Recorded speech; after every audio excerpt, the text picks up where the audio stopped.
This week I heard of trillions of dollars in debt in our government. I heard a friend say the toll on the George Washington Bridge is now $16. I remember when it was $1.25 when I was a child.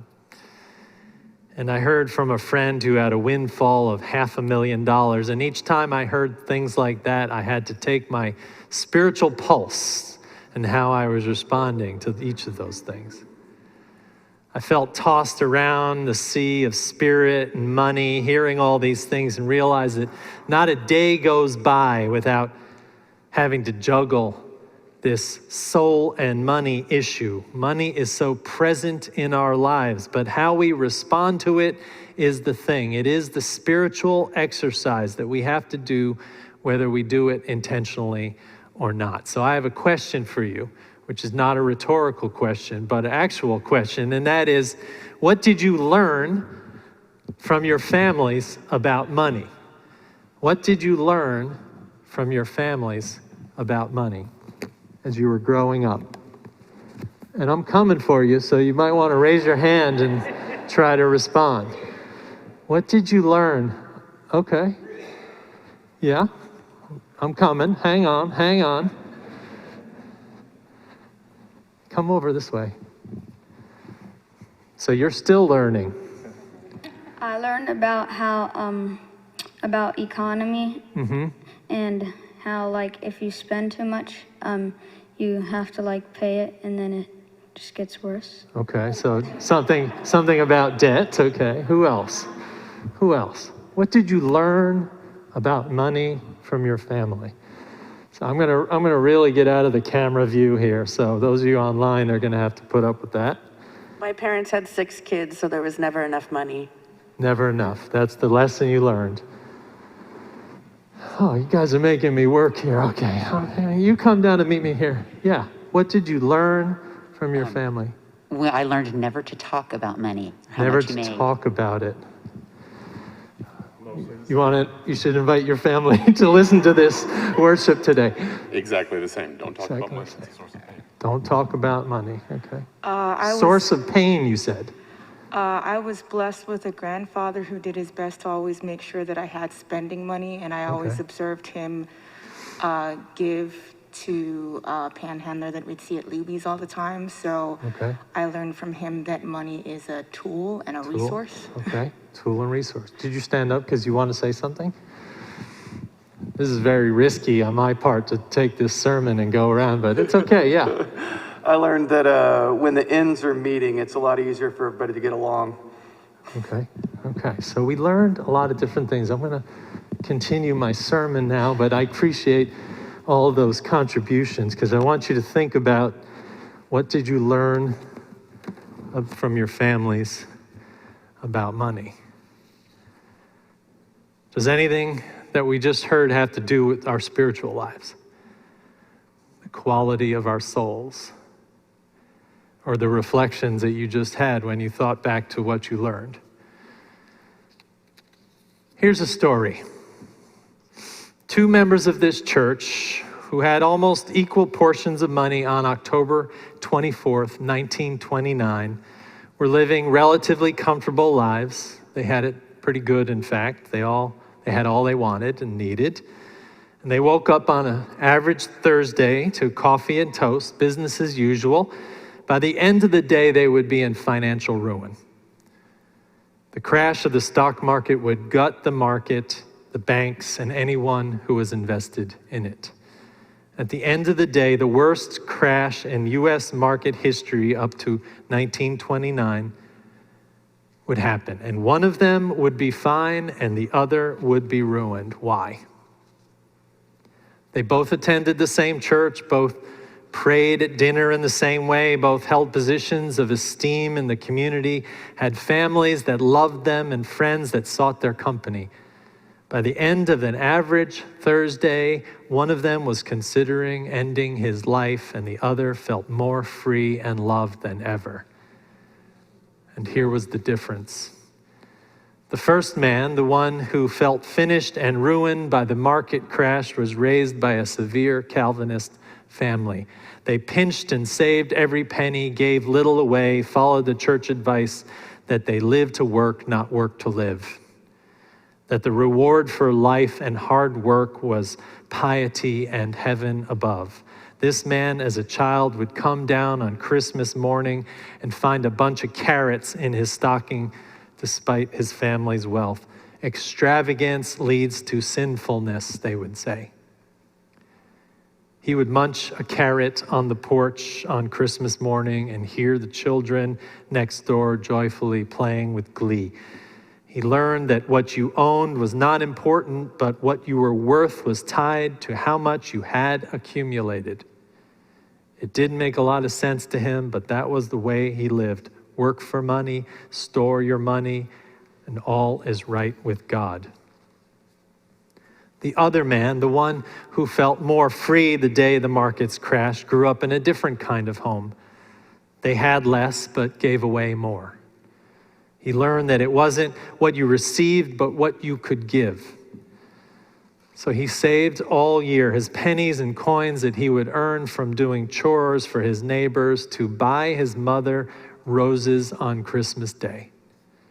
What thrilled him more than anything was her deep inhale of the flowers' scent, the flowers that had traveled from California on a special delivery train which he met on Christmas Eve afternoon. He kept the flowers in his room all night and breathed the wonderful odor, and in the morning brought them to his mother.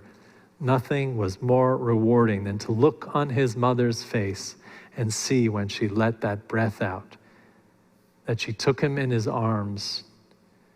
He learned in that family that what he was worth was not what he accumulated, but what he did with what he accumulated. So on that faithful day in October 1929, when people were throwing themselves from windows on Wall Street, he bought a rose in a nearby shop on his walk home. He brought it in, gave it to his wife, who inhaled the aroma, smiled, and embraced him and said, "We will be fine." Now, if you go into our archives, I'm sure you will not find those two stories because I wrote them.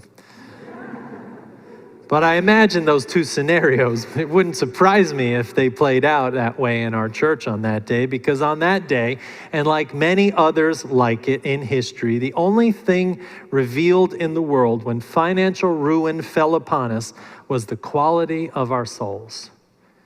What we had learned about money and its power over or for us. What has been revealed in these times was that our spiritual response and our commitments were met in those days of ruin. Lynn Twist, in her book, Soul of Money, encourages people to think through what they learned about money and how it affects them spiritually. She encouraged that your relationship with money can be a place where you bring your strengths and your skills, your highest aspirations, and your deepest and most profound qualities. That's quite a claim. But I agree with her, which is why I'm talking about this today. That, and we are in the fundraising season of our church, but more importantly, is I have seen as your pastor how money eats at our ability to be whole human beings. And I have also seen on the other side how it feeds a generous spirit and creates a spirit that has no bounds. Whether you are a millionaire or a dollar heir, you can ask the same question on how money can control your spirit. What we want beyond saying we just want more.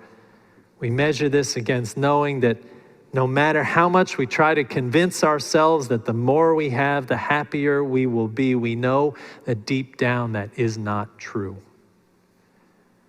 And I believe that your spiritual well-being is tied to how you encounter money on a daily basis. And I think the church, for better or worse, has had a say in how you encounter money.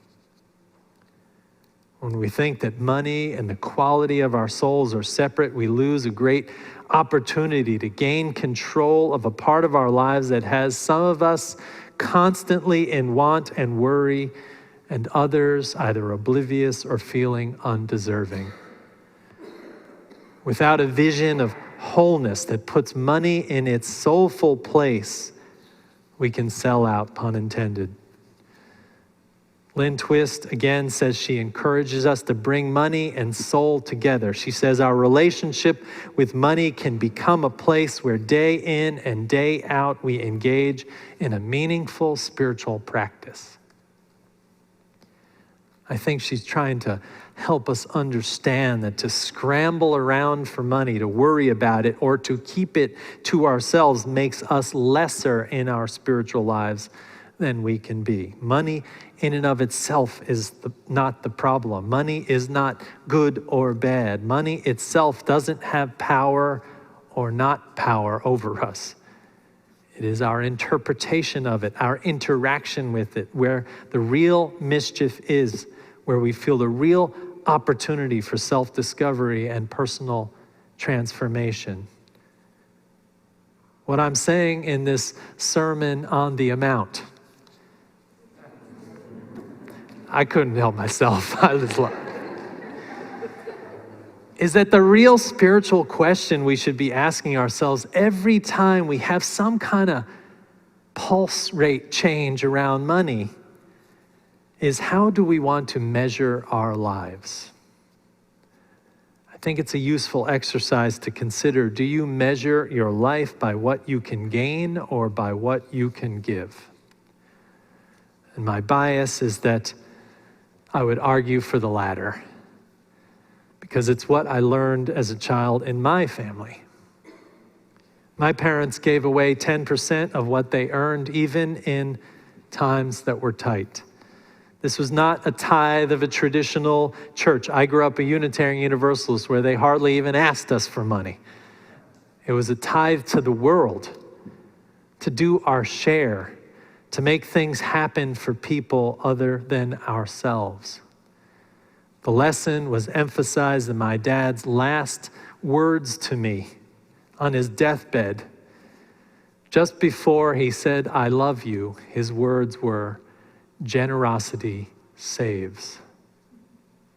I will never, ever forget that. And I think what he meant was that it's our spiritual responsibility to live for more than goods and services. Rather, to live for services like we have in church, or for the good we can do together. I think he meant that to live for bigger numbers and numbers on a ledger were not as important as the ledger of our commitments that enhance other people's lives. I want to admit to you that there are churches today that are preaching the Sermon on the Mount, but the complete opposite message is what I'm saying to you. A Time magazine poll found that 31% of American Christians espouse the idea that if you give your money to God, God will bless you with more money. 61% of American Christians believe with the general idea that God wants people to be prosperous. These ideas have the roots in a kind of Calvinism our religious ancestors fought against, the kind which said that wealth was an outward sign of God's favor, and the only way to express inward virtue was through hard work. You can imagine that the prejudice and the shame put on those who did not have wealth was the opposite result of that theology. Our Unitarian and Universalist ancestors said virtue was in working for the good of society, even at our own expense. And while they didn't all live up to this, it was a theology that drove them to service for others. There are preachers today who are promising to answer your prayers, that if you pray for more money, you will receive it. They are called prosperity gospel preachers. This kind of preaching does more harm than good, because it reinforces the idea that some are blessed and some are not, and the cure to being blessed is to have more faith. They preach fictions like the old song, you remember, "Lord, wouldn't you buy me a Mercedes-Benz?" Pray harder and you shall receive. And in turn, you should give it to the church and give it to God. Well, that is not what I am preaching. I am here to tell you that God doesn't want your money. God wants, if God wants anything, or we could discern that there was a God or that we knew what God wanted, was for you to be whole, to be at ease with what you have or don't have, and to be generous of spirit and resources as you can be. Or to put it another way, true happiness and wholeness is not created by the exhausting pursuit of accumulation. It is only found in nurtured practices of generosity. So we enter into this time, this season in the church where we ask you to practice generosity, to practice it explicitly. We ask you to pledge support to the mission of this place for all that it stands for and does. Not to give it to God, but to put our collective power to work. Those are different things. Our collective power shows the world that we will not back down to abusive authority or join unreasonable religious pursuits. It helps a child understand her body through our sexuality education. It feeds a family in an emergency and speaks the truth on Sunday mornings and soars in a beautiful choral piece or from the strings of a violin. Our collective power comes when we pool our resources in generous ways to build this strong church in its presence and actions and aesthetic contributions and spiritual purpose.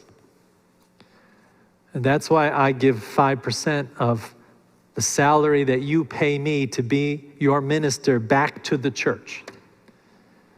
I give back 5% of what you pay me because I believe in this place so strongly. And I give the other 5% of my family's 10% tithe to organizations in the world that I think are doing good. I encourage you to consider what you can do, because this kind of giving for me gives me a kind of freedom that feels like a release from constraint. It's a feeling like that boy who saves all year and buys roses for his mother and receives love back, rather than the boy who receives carrots. It's that feeling of ease in desire.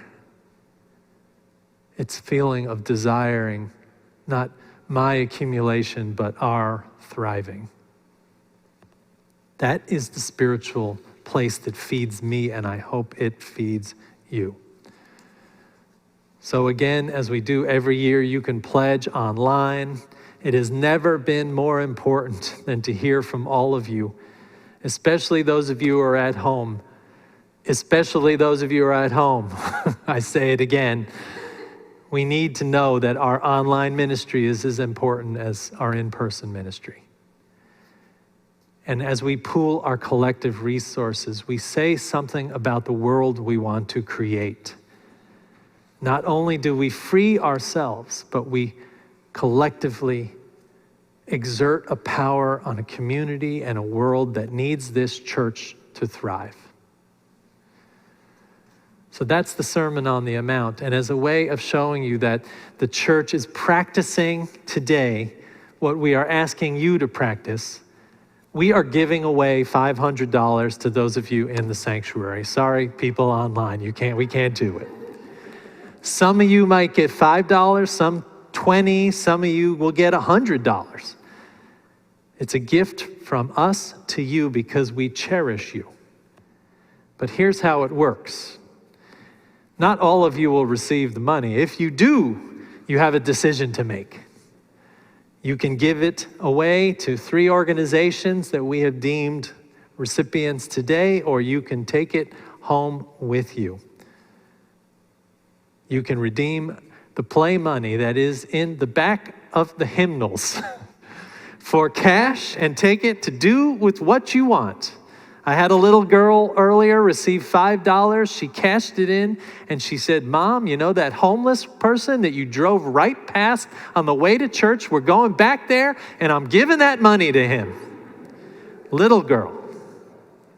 So look in the backs of your hymnals, there is play money tape. There's a table out there with volunteers and they will redeem your play money, or you can give it away today as a practice. And if you don't receive anything, you have to think on that and practice that spiritual practice of generosity today.